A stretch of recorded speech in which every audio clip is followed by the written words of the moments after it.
Baik, Assalamualaikum warahmatullahi wabarakatuh. Kita lanjutkan pembahasan kita di Welding Metallurgy of Steel di modul 21 di subbahasan di Heat Affected Zone atau HAZ. Ya. Nah, di sini kalau kita perhatikan, the second of the wet metal undergoes various change according to peak temperature and cooling rate experienced at its location. Nah, kita bisa melihat karena kita melakukan pengelasan ya, dan pengelasan itu adalah sebuah proses untuk meleburkan benda kerja, maka kita bisa ilustrasikan. Di sini sudah di modul ini sudah diilustrasikan bagaimana bentuk perubahan temperatur dan korelasinya pada daerah di HZ sebagaimana diilustrasikan pada figur 44. Contoh di sini, kalau ini adalah di sini figur 44 diagram showing the various part of the HZ and their relation to the iron carbide diagram. Di sini ada weld, kemudian ini daerah-daerah di sekitarnya, maka bisa kita lihat korelasi kira-kira di dekat temperatur cair itu sampai berapa temperaturnya. Misalkan di sekitar ini berarti di sekitar fusion line-nya itu ya temperaturnya kurang lebih mendekati temperatur cair antara 1400 sampai 1500-an. Nah, kemudian di sini ya di daerah berikutnya ya ini daerah di mana complete transformation. Complete transformation itu maksudnya dia fully austenite ya, fully austenite.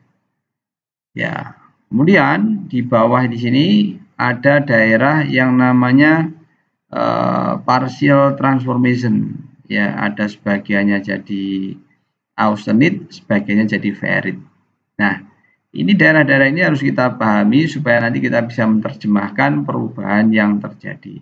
Di bawah sini nanti no microstructure change karena dia tidak berada pada daerah austenite, sudah berada di bawah garis A1-nya.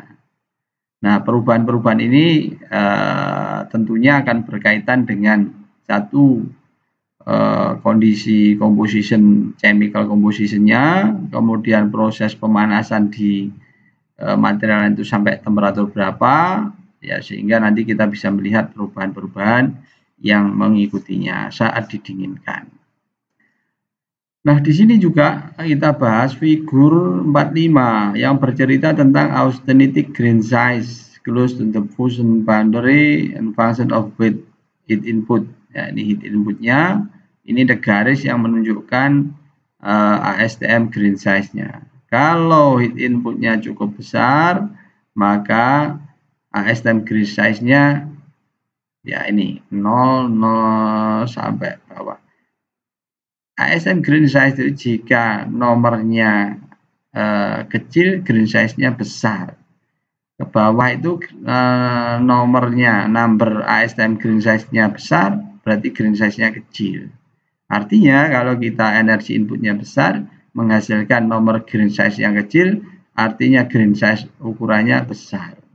Ya, itu yang bisa dibaca. Kemudian di sini ada hasil dari proses pengelasan di ETSA, kemudian menunjukkan daerah hasil pengelasannya antara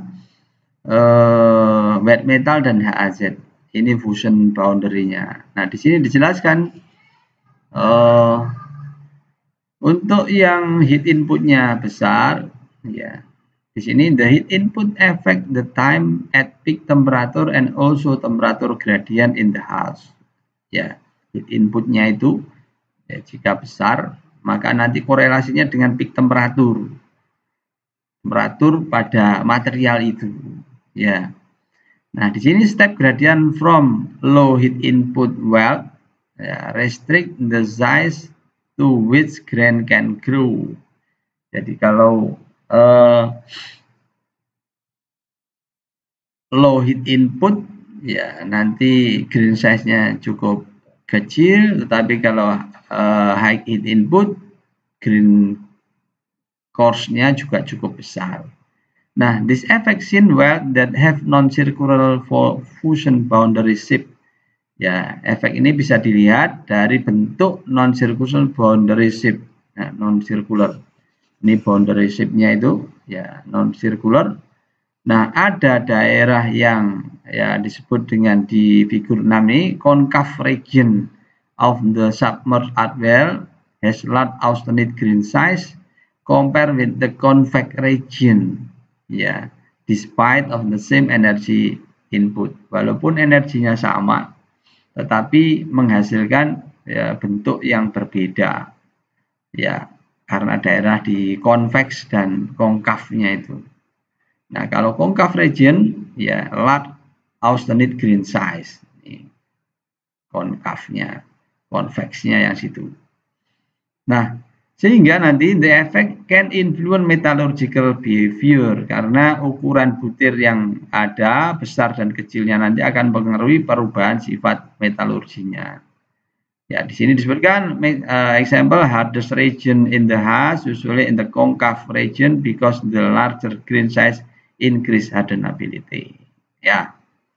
Jadi perubahan-perubahan itu akan signifikan. Ya, makanya perlu diketahui. Contoh di sini lagi di figur 47, plot of HAZ hardness versus cooling rate hardening curve for two steel. Yeah, not the HAZ hardness, the alloy steel does not change much with cooling rate. For the carbon steel, there is a large change of hardness with cooling rate. Ini ada dua tipe steel, carbon steel dan alloy steel. Ingat, carbon steel itu maknanya adalah plain carbon steel, ada FEC dan 4 unsur PSSI. Alloy steel ada unsur-unsur tambahan.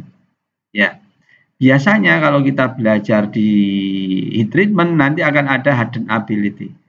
Bentuk kurva yang melandai itu menyatakan hardenability-nya lebih bagus daripada kurva yang anjlok begini.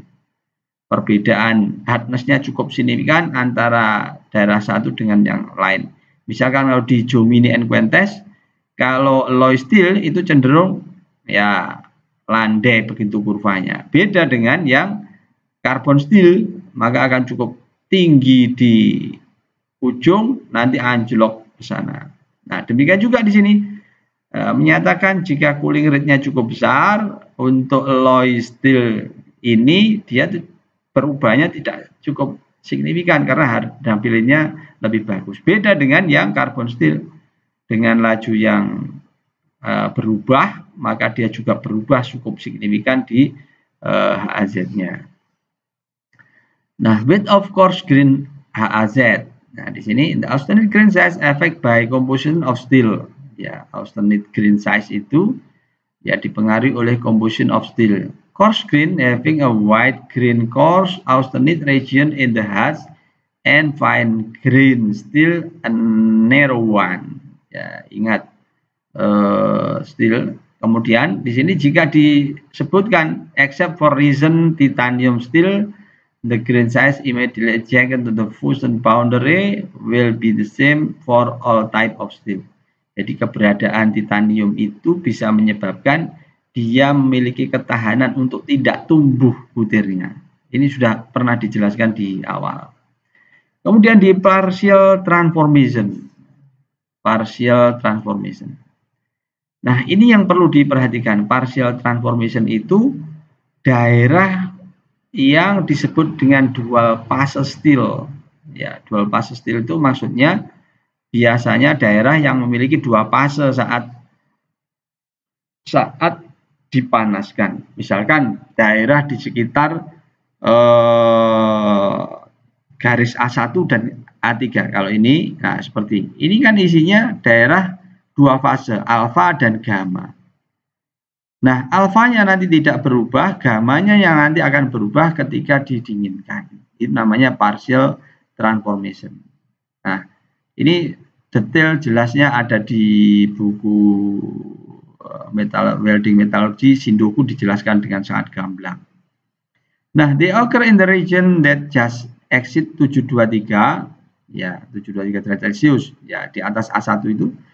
where partial transformation to austenite higher in the carbon occur and rapid cooling result in the transformation of martensite. Jadi kalau didinginkan dengan cepat, maka sebagian dari gamanya itu akan berubah jadi martensite. The martensite region are localized and it is not certain whether the microstructure as will become any more susceptible to cracking. Ya, karena dia terbatas pada saat dipanaskan jadi gamma saja, maka dia localized, ya localized martensite-nya itu tidak keseluruhannya jadi martensite, ya. Kemudian on cooling, the austenite region of hards transform to structure dependent on cooling rate and the hardenability of steel. Ya, makanya cooling rate dan komposisi itu menjadi penting karena komposisi akan menentukan namanya hardenability. Nah, ini juga akan berpengaruh pada daerah HAZ-nya. Austenite transfer ke HAZ itu dipengaruhi oleh ini, ya, cooling rate dan hardenability. Hardenability dipengaruhi oleh komposisi. Ya, hardenability caranya pernah dijelaskan di atas tentang Grossman method dan Jomini method untuk menentukan hardenability. Nah, CCT transfer diagram are helpful in determining structure and hardness that occur. Jadi CCT itu sebuah cara untuk bisa melihat perubahan transformasi dari struktur dan hardness-nya. Ya, ini sudah kita pelajari bentuk-bentuknya. Nah, kita lihat sekarang the example hardening curve in figur 47. Nah, ini figur 47 yang tadi. Antara alloy steel dengan carbon steel juga cukup berbeda bentuknya. Nah, sekarang kita bahas tentang HAZ toughness, ketangguhan di daerah AZ. Ya, the example coin and temper steel. The hardenability is high enough for HAZ to be formed at any cooling rate experienced in normal welding operation. Jadi artinya kalau hardenability-nya bagus, maka nilai hardness di HAZ-nya juga akan cukup seragam, tidak drop secara signifikan. Nah, sekarang kita lihat study of brittle fracture. Welded structure show the site of initiation of structure often in the husk.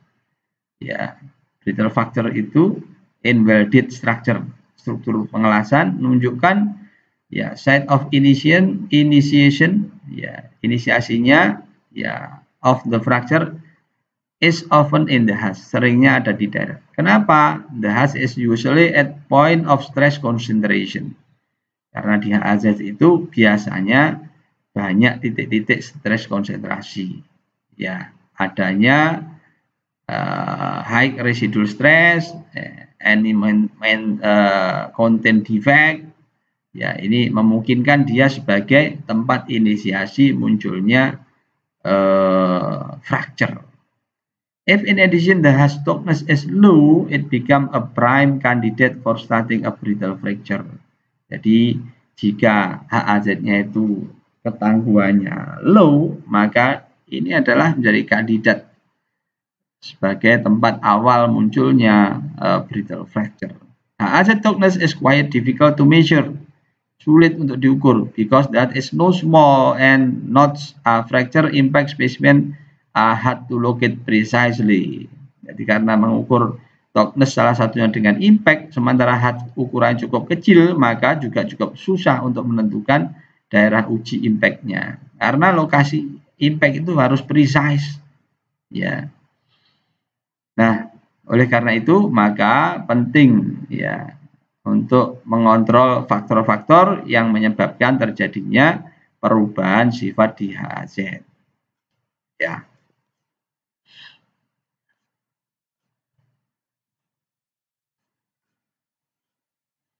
Kemudian martensite. Examining the hardening curve, typical steel indicate that fast cooling rate in the husk transform to hard martensite structure. The hardness depending on the carbon content. Martensite itu sangat dipengaruhi oleh karbon dan laju pendinginannya tentunya. Ya, the microstructures unless tempered by stress relieving heat treatment. It is very brittle, particularly when the carbon is high. Jadi ini cukup besar, utamanya untuk karbon yang tinggi.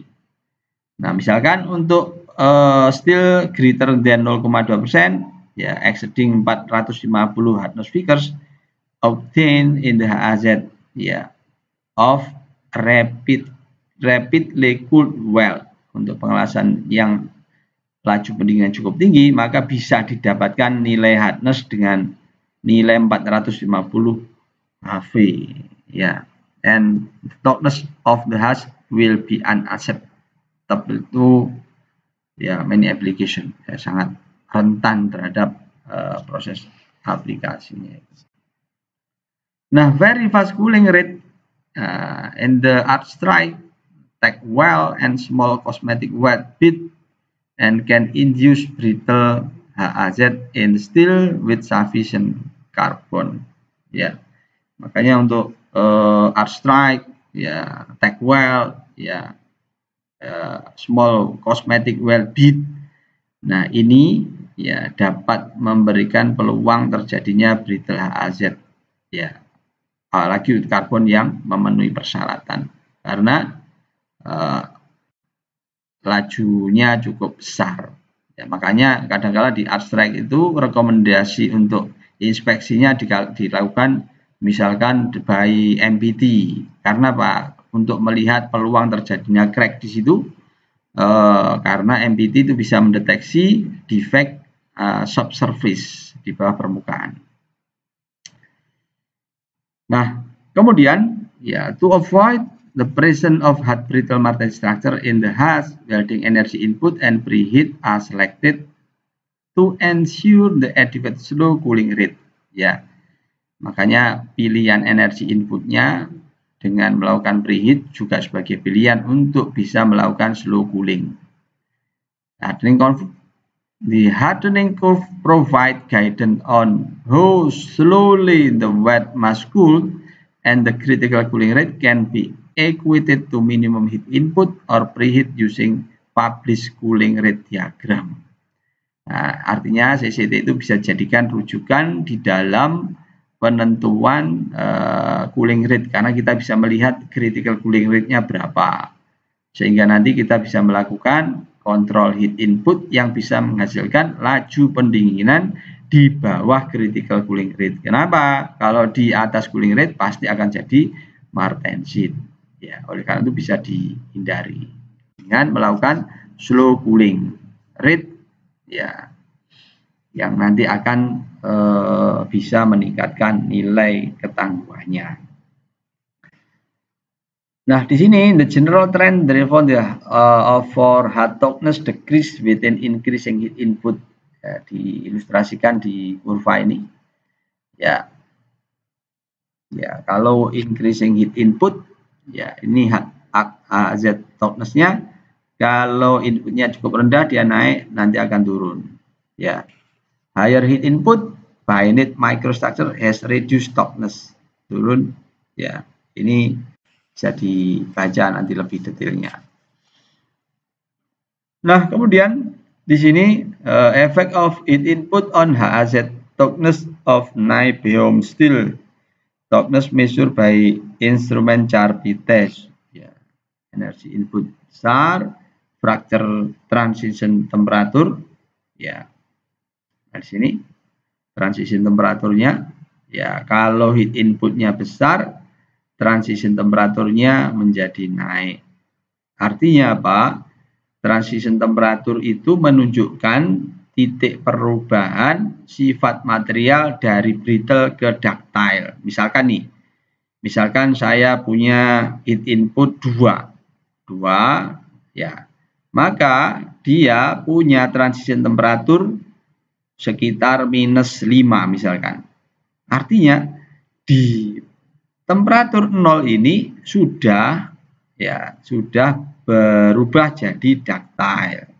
Di bawah 0 ini masih bersifat brittle. Artinya ini dia bisa beroperasi pada temperatur yang cukup rendah.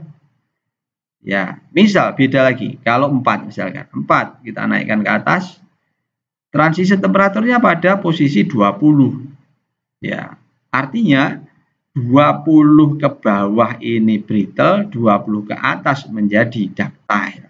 Jadi yang ke sana ductile, yang ke sini brittle. Jadi kalau saya beroperasi sama dengan yang energi input 2 tadi, maka dia sudah masuk kategori brittle. Ini berbahaya ini. Ya, makanya pilihan untuk transition temperatur ini harus dipahami secara baik agar kita tidak salah mengoperasikan konstruksi pada daerah brittle. Ya, ini batas. Jadi batas-batasnya misalkan 5, ini berarti yang bawah ini brittle, yang sana ductile. 2, yang ini brittle, yang sana cukup panjang daerah ductile-nya. Ya. Nah, kemudian precipitation hardening from process microalloy element can also lower the head toughness. Yeah, again, precipitation is encouraged by the high heat input because of the longer time at high temperature and the slower cooling rate. Ya, ini precipitation hardening from the presence of microalloy element can also lower the head toughness. Jadi keberadaan precipitation hardening itu juga bisa menyebabkan terjadinya lower HAZ toughness.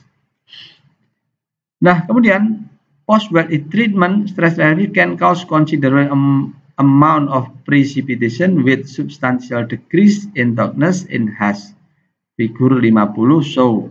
Ya, di sini di gambar 50 kita bisa lihat effect of niobium content in HAZ toughness ya in the as well and stress relief condition. Precipitation during stress relief result in the deterioration of toughness at high niobium steel. Ini kondisi niobium steelnya. Nah, kemudian ini kondisi as well-nya. Kemudian ini di stress relief sampai di 620. Ya, misalkan ya sama-sama niobium kontennya 0,05. Maka as well-nya ya as well-nya ini dia punya fracture transition temperatur ya di bawah 25. Kalau di stress relief nah naik temperatur transitionnya. Ya. Ini bisa dibaca lebih detailnya.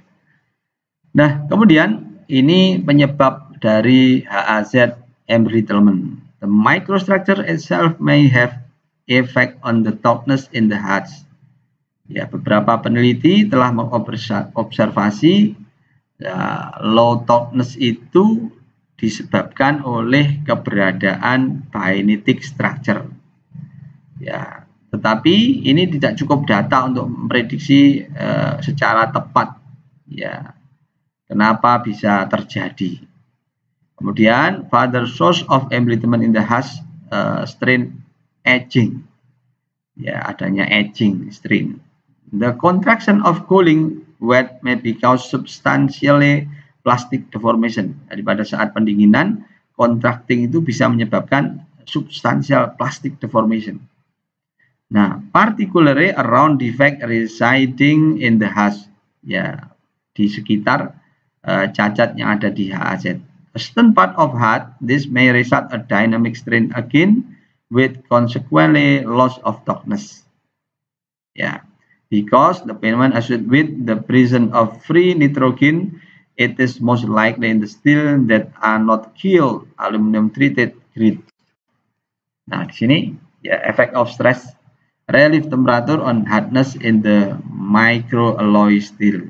Ini parent metal, ini HAZ-nya ada perbedaan ketika dilakukan stress relieving temperaturnya. Hardness-nya ya bisa turun dengan naiknya temperatur itu. Nah, ini figur 52 yang menampilkan adanya retak. Ya, example of hydrogen crack in the hull of the well. Ya, bisa retak disebabkan oleh adanya hydrogen cracking. Ya, pernah kita jelaskan juga. Ya. Nah, di sini martensit form ya in the heart highly susceptible to hydrogen cracking, seperti tunjukkan pada halaman 2 itu. Nah, in a carbon or carbon manganese steel, ya, welding condition can be selected to avoid the cooling rate at which martensit is produced. Jadi supaya kita menghindari terbentuknya martensit dengan cooling rate. Ya, but in low alloy steel, ya, haze cannot be avoided. Ya, hardness cannot be avoided, sulit untuk dihindari. Ya, maka ada step yang harus dilakukan untuk menghindari crack. Nah, this often involve applying preheat to accelerate the diffusion of hydrogen out in the wet. Ya, makanya dilakukan preheat untuk melakukan percepatan difusi agar hidrogen itu bisa keluar. Ya, ini contoh di figur 53, berapa temperatur yang menyebabkan bisa berkurangnya hidrogen. Ya, di sini misalkan remaining in weld-nya itu. Kalau 20 preheat-nya maka cukup banyak remaining in weld. Kalau 100 ya misalkan temperature of welding during cooling ya 300 dengan preheat 200. Nah, di sini sisa remaining hydrogen in weld-nya. Tetapi kalau temperatur welding cooling-nya 200, nah cukup besar perubahannya. Ya, dengan preheat 200 derajat. Kalau 150 temperatur of weld during cooling, ya ini 100. Ya, dengan preheat 150 juga cukup signifikan perubahannya. Nah, kemudian ada sebuah cara preheat temperature required depend on susceptibility to hard hydrogen cracking. Nah, umumnya ya yang diprediksi formulanya itu dipakai yang digunakan adalah model Ito dan Besio. Nah, namanya VCM ya. C plus SI per 30 dan seterusnya. Nah, ini adalah you should not that this relate directly to cracking susceptibility. Jadi susceptibility crack atau peluang terjadinya crack in the steel of less than 0,2% carbon and should be distinguished from hardenability carbon equivalent given earlier. Ya, di sini bisa dilakukan prediksinya. Nah, the level of preheat also depend on original hydrogen level in the wet metal. These two factors, the plate composition and the hydrogen, can be combined and index susceptibility equal to 12 PCM plus log H. H itu adalah hydrogen determined by EEW method. Ya, ada beberapa metode di dalam penentuannya, ada yang EEW. Kemudian berikutnya adalah during the thermal stress relief residual elastic remain convert to plastic strain by drop in the material jet point and creep. Nah, selama stress relief itu ya the residual stress strain, elastic strain ya akan convert menjadi plastic strain ya dengan akan menyebabkan turunnya nilai ya drop in the material jet point and creep. Nah, in this strain are not spread uniformly through the metal and the concentrated at local region. Nah, strain ini yang berubah terkonversi dari elastic strain ke plastic strain ini tidak berubah secara seragam, not uniform. Ya. Nah, tetapi concentrate in the local region. Ya, karena tidak seragam. Nah, sehingga akan menyebabkan ya bisa sufficient to cause cracking, akan bisa berpotensi untuk menyebabkan terjadinya crack. Nah, Fenomena ini dikenal dengan istilah stress relief or reheat cracking. Ya, has been observed in the HAZ of weld in particular steel. Pada umumnya steel akan terjadi begitu.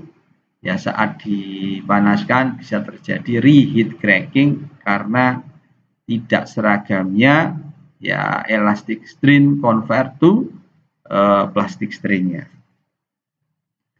Nah, precipitation carbide secondary hardening element during stress relief ya primary cause of cracking. Ya, precipitation carbide ya karbida yang presipitasi karbida atau of secondary hardening element saat stress relief ini menjadi faktor penyebab utama terjadinya cracking. Nah, kemudian studi of stress relief cracking reveal the composition has dominant effect and empirical relation have been established to predict whether a still sensitive to this type defect. One formula ya PSR ya di mana rumusnya seperti ini. When PSR lebih besar sama dengan 0, maka stress relief crack may be occur. This formula does not work. Ya, ini formula ini ya tidak signifikan untuk karbon yang kandungannya kurang dari 0,1 atau high chromium yang lebih dari 1,5%. Still being resistant to stress relief cracking. Ini untuk material-material yang memiliki ketahanan stress relief cracking. Intinya bahwa stress relief cracking itu adanya ketidakseragaman ya strain ya elastic strain ya dan plastic strain, tidaknya perubahan yang seragam di sana sehingga menyebabkan sebagian masih elastik, sebagian masih plastik. Apalagi nanti kalau ada potensi ya penyebab terjadinya crack di daerah root misalkan di sini. This phenomenon known as stress relief heat cracking has been observed in the HAZ zone where particular steel. Cracking is more likely highly restrained, very heavy section, ya highly restrained sudah pernah kita bahas, very heavy section and where there is stress concentration such as unfused root. Ya, unfused root itu daerah root yang tidak melebur secara sempurna, ya. Or the two of a large fillet well. Two pada fillet well itu juga punya peluang untuk terjadinya stress relief cracking. Misalkan root yang ada bagiannya incomplete fusion, maka di sana juga bisa menjadi peluang terjadinya stress relief cracking. Oke, demikian yang bisa saya sampaikan, kurang lebihnya mohon maaf. Bila Assalamualaikum warahmatullahi wabarakatuh. Semoga bermanfaat.